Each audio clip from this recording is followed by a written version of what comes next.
So as a sort of way to finish the sealed thing out, I just sort of want to go over some of the cards that we played and like talk about some things about the format that I think are kind of interesting.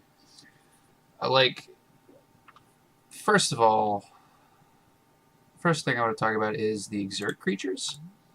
Now, when I first saw exert, I sort of just thought it was a pretty simple mechanic that sort of just pushed through damage sometimes, and it is. But like it complicates the way that your creatures deal damage by making them only deal damage every other turn. So when you exert things, you can't block with them.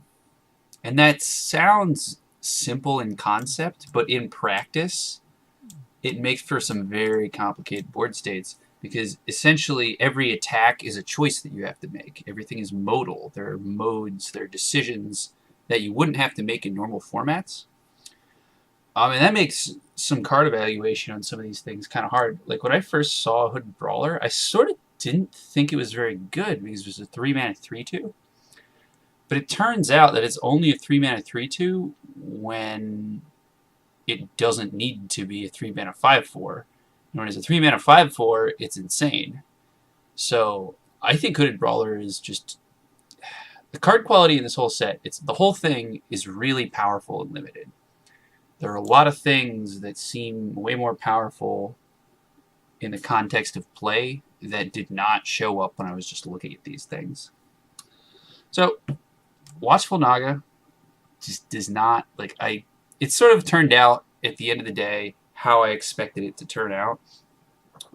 But with like a caveat, like when I first saw this card, I just said it's a 3-mana 2/2, it's going to chump attack, it's going to trade. Would you play a 3-mana cycler that has like a turn delay? Pretty much never. Like, that's terrible. It's a bad card. But this, in certain decks, and I'm going to come to this later, with like combat tricks, or some way to just push through a 2/2 into a board, will actually end up drawing extra cards off of this. And any game where you draw 2 cards off of this is actually just super good for green, especially. So, like, then again, there's other games, like this came up much later in the draft, where I started facing some aggressive decks. This guy is terrible on defense. If I'm attacking with this, I'm in good shape, but if I can't attack with it, it is absolutely atrocious. So if your deck is constantly going 2-drop, 3-drop, combat trick through your guy, play another 2-drop or something, then I think this is the card for your deck. But if you are a defensive deck that wants to draw cards and take over the late game with some stupid cycling cards or something, then this is not your card, interestingly. I actually just thought it was trash. I can see it being played. This card, not... Again, I thought it was trash because of all the 1/1 synergy that's floating around. It turns out it's probably just a main deck card that you side out against that deck. Yeah, well. Bitterblade Warrior, I think I always just thought that was going to be good. I don't know, I didn't really have any other good ones for this one. Cycling. So, I think the lower land count was definitely correct. I think you probably don't want to go below 16 lands in this format because there is a lot of stuff to do with your mana. There's like a crazy amount of things to do with your mana. You can embalm things. You can cast the 6-mana cycling cards that you're just inclined to put in your deck because they're insane. There's a lot of big cards with big payoffs. We didn't get that many, oddly enough. We just did not get that. We had Angler Drake, which has our big card. All the other high-end things just cycled, and we sort of flooded the board with things. Cycling, again, is very complicated. It makes for lower land counts, but it makes every single spell with cycling into a spell with 2 modes. It's not essentially, it's just a card with cycling. That means I can do 2 different things with this card, and I have to decide in every single game which one of those modes is better for the situation. And that complicates formulating a game plan because you don't actually know what cards you're going to have in your hand when you're drawing cards this much. You know what I'm saying? It sort of increases variance in a weird way. It lowers variance because you're spending mana to draw cards, and you are effectively lowering your card count in your deck. But it makes it harder to plan because it's not like you know what you're going to have before you cycle your cards. You know what I'm saying? I don't know. It makes for very complicated games when every single one of your cards has multiple modes. Even your aggressive cards are like, this has 2 different ways to attack. Every spell in your hand says there's 2 different ways you can use this. And you don't usually have to evaluate cards in that sort of way. And cycling contributes to another thing, which is something I've noticed. There's a lot of card draw in this set.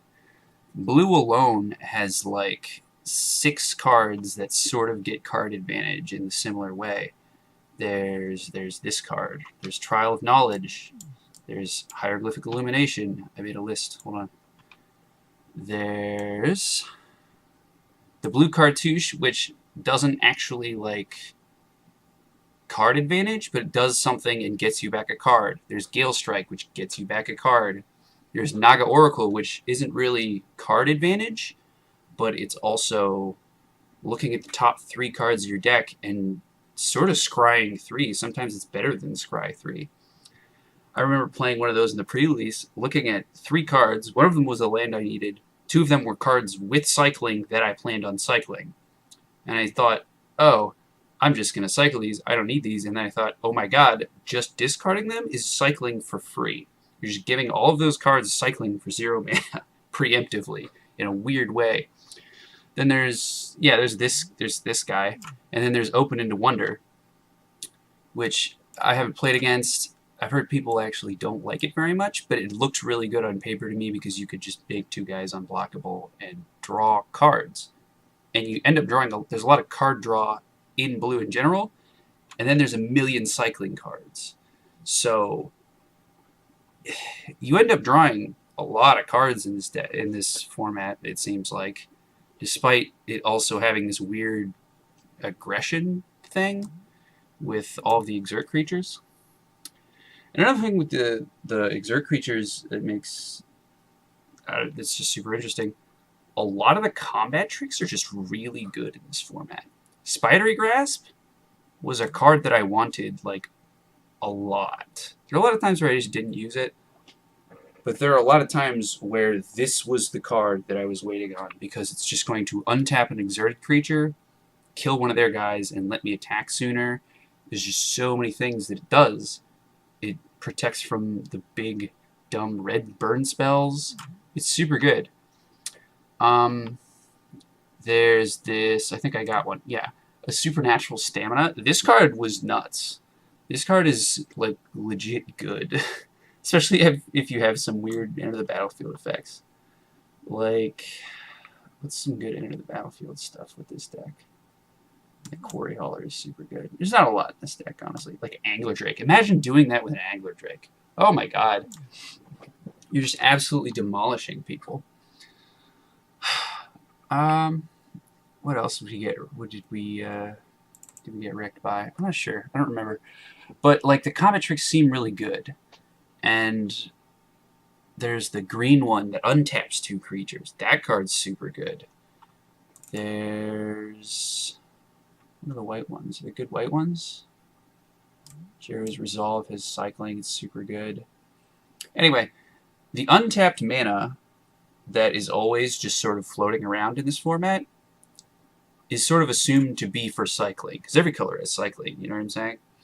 But the untapped mana makes instants really good because people are just expecting cycling. And if they're not expecting cycling, they're expecting you to have a spell and they just don't play into it, then you can have cycling. And they'll not continue to play around it because you're just getting advantage. You're just increasing your card quality as you do this. So people are sort of tempted to just play into things because you have mana for cycling instead of combat trick mana. But the combat tricks are all really good.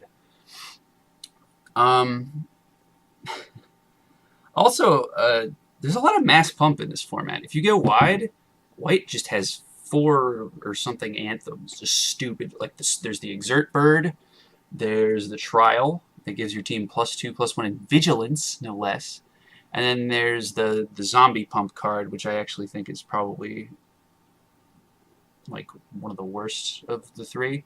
And then there's like the zombie lord. There's like, especially in black white, because of the zombie mechanic, there's a lot of mass pump, and it's like sort of good. And whenever you do that, whenever you mass pump your team and just throw them at your opponent, there's not like you're not gonna arouse very much suspicion, because you're just sort of trying to get through as much damage as possible with a pump spell, a mass pump spell. But you could also just have tricks, and the tricks are all great. But yeah, that's sort of my notes on the format. Some specific cards that I noticed going around here. Format's full of bombs. Dragon, not fair. Not a fair card. If you ever play against the dragon, you'll know. If you ever play with the dragon, I'm sure you'll know too. But I will not have that luxury. This 2-drop looks better than I thought. These 2-drops are super good. The embalm ones. 2-drops are great when you just expect to trade them off and then get value later. That's just the best kind of 2-drop to me. Essence Scatter underperformed for me. I know I said instants are really good, and I think this is actually like a really good card in the correct deck, but I don't think we had the correct deck for it. Because every turn 2, we were just playing a creature. If we got like 3 Essence Scatters and we just never did anything on turn 2 and could cycle for value, I think it would be better suited to that. Cartouche Strength is absolutely great. I think it's the best cartouche. I think all the cartouches are actually good. I was kind of skeptical about the red and the white one, but I think those are still just fine cards. Defiant Great Law is kind of meh. It's like fine. It kind of sucks that it has to put counters on itself for you to remove other people's counters. I don't really like this card. I kind of like Kudu more, honestly. I don't know. That doesn't make any sense, because you don't have to. You can put the -1 counter on something else and still be above curve and don't feel like you lost your other card. I don't know. Maybe I'm evaluating it like this because I thought Kudu was bad. I thought Kudu was genuinely bad because it's like a vanilla 2/3 for 3, which is kind of bad in green.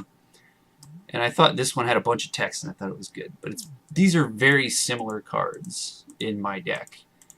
And I just felt like Kudu is going to be really good in the -1/-1 counter deck. Defiant Great Maw is going to be better than that deck, better in that specific deck. But I think Ornery Kudu is like sort of better in the just generic, the blue-green deck that we have that doesn't have a whole lot of synergies, but it's got a couple. I already talked about that. Ronus' Monument. Not sure if I'd ever play it again. It was so swingy. If I ever get into a draft deck where I feel like my deck's really bad and I want to just increase variance, just make it so that I have some games where I just completely roll my opponent and some games where like I just cannot win because I drew Ronus' Monument, then I guess I'll play this. But I think it's really high variance, and I don't really plan on doing it unless I can. I mean, I don't plan on doing it if I can have a different game plan. You know what I'm saying? I don't know. When I first saw Bounty of the Luxa, I thought it was kind of slow. I mean, it's essentially draw a card every turn, but well, it's not even draw a card every turn. It's like you can't really put it up against anything. That's why I sort of was skeptical about it. It draws a card every other turn, so it seems super slow. But I'm pretty sure this card won every game we cast it in. I'd have to go back and look. I'm not gonna. But this card was super good, and it's just the best card in the deck. Absolutely great. Would draft again. Quarry Hauler kind of played above curve. It was really good. I liked it. There are a lot of weird synergies you can do in this format, like brick counters, and I took a counter off of this so I could draw an extra card once. There's not a lot of other ones, but the -1 counters are absolutely great. You can put -1 counters on your opponent's cards. That's great. Super good card. Trial of Knowledge, I don't know if I would play unless I had discard synergies or some way to bounce it. Like I said, there's so many card advantage spells in this format, and this is just one that synergizes a lot, but is always going to be a sorcery. Whereas this card, you can just cycle for 1 mana and it's fine. Shimmer Skill Drake is about exactly what I expected. It's just bread and butter, good blue card. Like solid C+ material. Like it. Floodwaters is a standard modal cycling spell. And I really like all the modal cycling spells. I actually kind of like them more than stuff like this, because the two modes are sort of drastically different. You know what I'm saying? And it's very easy to make the decision to cycle this when it's bad or to use it when it's good. Whereas with Drake, it's really complicated to decide whether or not you're going to cycle to hit the 5th land or just roll the dice and hope you hit your 5th land so you can play your Drake, because your Drake is your best play on turn 5. That happened a couple times. Angler Drake is absolutely bonkers. Play it every time. Play like 5 of these in every fucking deck you can. It's an uncommon. That's probably never going to happen. But Angler Drake is sweet. River Serpent was kind of hard to get 5 cards in my graveyard. It's harder than I thought it was going to be. I genuinely thought it was going to be super easy, and it's just going to be a 6-mana 5/5 that cycles for 1, but it was kind of... I don't know, I feel like I cycled this more than I played it. Don't get me wrong, I would probably just play this in every deck that wanted a 6-drop, because, like, cycling for 1 is so negligible. Like, you can just throw stuff. You can just throw stuff out the window if you don't want it, and you're getting a card back. You can fit a 1-mana play in a lot of turns. In a lot of sequences, there's a spot where you can just slip in Cycling River Serpent, and it's good. Commit to Memory is very good. You always knew Commit was good, but I casted Memory 3, maybe 4 times. I'm going to say 3 times. 2 times it was good, and I still didn't win those games, I don't think. But it was very good. Yeah. I don't know. So that's pretty much what we got. I think this card's still super good, and I'm kind of looking forward to drafting. Kind of wish I could have played red. I think red looks kind of good. Our pool was pretty cut and dry. Like, there's not really a lot of changes that could have comfortably made. So that's that. We ended up 6-3 and got 295 play points overall. So going 6-3, and we did net gain 50 play points or so. So I think that's pretty good. So that's the series. We'll be back next time, maybe tomorrow or something. I'll probably just draft tonight, honestly. This is such a fun format, and I wanna get used to the archetypes. Peace out.